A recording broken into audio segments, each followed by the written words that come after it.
So I just want to post a little video to show how to take care of your outdoor pets as well as your indoor pets.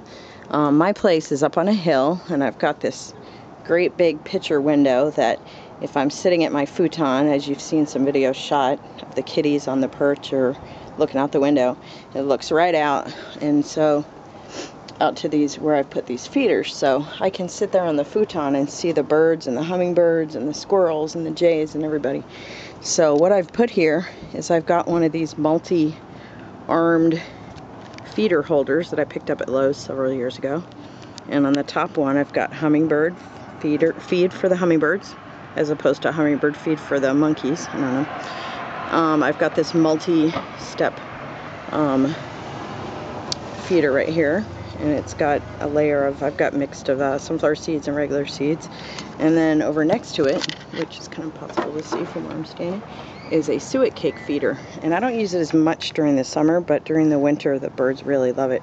You can buy the suet cakes at most grocery stores, Home Depot, those kind of stores. It's beef fat, and it's got nuts and stuff, and it's really good higher energy for them in the winter time. I've also got, which I'll have to walk around the corner here to see, I've got this little, it started off as a squirrel platform, and it had two little spikes coming up from it, and I would put corn in it, but the spikes kind of screwed up and broke, and then were pushing through, and then I was worried about the animals being impaled on them if I didn't have corn on there. So now it's just a platform that I put corn, or right now it's got a mixture of I got some critter mix. Also, to keep things cheap, what I do is I buy it bulk. I go to my local Winco grocery store. If you're in the Northwest, you can find one. Great store. And I go and I buy bulk seed, and then I just keep it in this big bucket here on my deck. So it's super cheap. Plus, you never have to worry about it getting stale or buggy because you're only buying a little bit at a time. And I probably maybe only spend I don't know, $5 a month on their food. And then thing to remember with the hummingbird food is it does weaken after a bit. So what I tend to do is every week or so, you can usually tell by the color of red. When it's freshly made, it's almost opaque. You can't really see through it at all. So it's starting to get to the point where I should replace it because they like it nice and strong, and you're not doing any favors if it's just water. So, but I've had as many as 3 hummingbirds at a time here. I've also got this other little tiny feeder right there.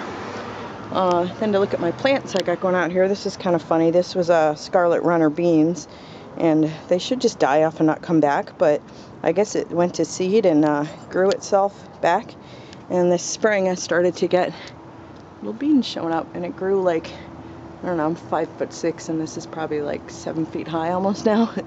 So I've got this basket here. It's kind of dying away here, but it was strawberries. It's actually basket grown strawberries. Quite delicious too.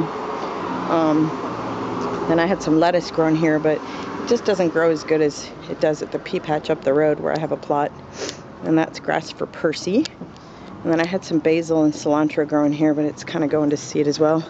And my success story about growing on my deck, I bought these plants for $1 a pop.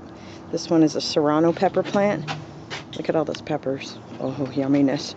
My boyfriend's from Arizona, so he's a real pepper fiend. And so he's quite appreciating the fact that I've got so many peppers here. I've also got jalapeno peppers grown on the other plant. But they're getting, these guys are almost big enough I could start picking some of them. And then I've got a penny cat growing on the deck. What I do is I put a baby gate across the stairs there. I had to shut the door because Mocha in the bedroom, because Mocha unfortunately will jump the gate and take off into my yard. So at the risk of losing her, I'm not just not letting her out today. Here's Percy. He's out here checking out the yummy catnip plant. What are you biting at? He says, I'm biting at the air. And I've got some petunias hanging here.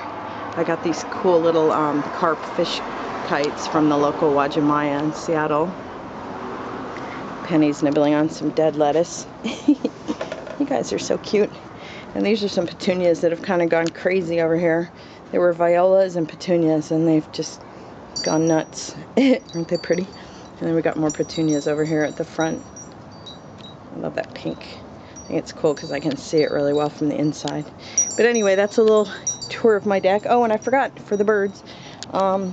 This is really cool. I found this at, trying to remember where I got it. All I know is it was super cheap. Maybe Kmart, maybe 20 bucks. But doesn't it look like it's metal? It's actually plastic. And the interior column is filled with sand, so it keeps it stable. And then I've got fresh water. To clean it, I just knock it sideways and dump it out. But then the birds can get some water as well. I haven't seen anyone bathe yet, but I certainly have seen them drinking. But anyway, hope you enjoyed my little tour, and look forward to sharing more birdie videos.